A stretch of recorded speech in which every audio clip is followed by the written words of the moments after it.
Horlamanın tedavisi, horlama alanını saptamaya yarayan muayene yöntemlerinden sonra özellikle uyku endoskopisiyle kişinin hangi bölgesinde titreşim olduğu, horlamaya yol açan nedenler olduğunu saptadıktan sonra buna yönelik girişimleri planlamaya dayanır.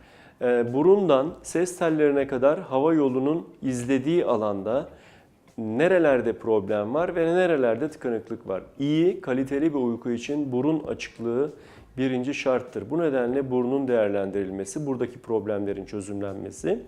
Daha sonraki aşamadaysa hastanın yumuşak damağındaki, küçük dilindeki ve bademcik bölgesindeki, yani o yumuşak damağın çeperlerindeki problemi saptayıp bunları gerginleştirici ve sarkan dokuları bir miktar küçültücü ama tamamıyla almadan bir takım müdahaleler ya da gırtlağın kapağını kapatan epiglot dediğimiz yapının titreşiminden kaynaklanıyor ise bu bölgeye bir epiglotun titreşimini engelleyici cerrahi prosedürler uygulamak gerekiyor.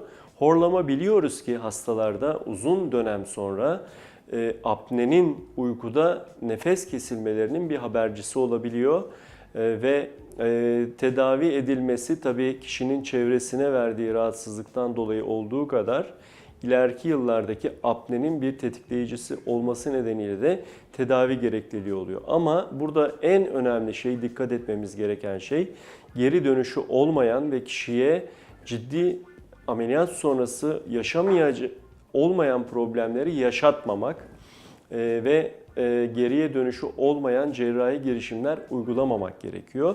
Bunlara dikkat etmemiz gerekiyor. Kişiyle bunları paylaşmak, detaylı bir muayeneden sonra anlatmak. Tabii sadece cerrahi yöntemler yok. Konumuz bu olduğu için bunlardan bahsediyorum.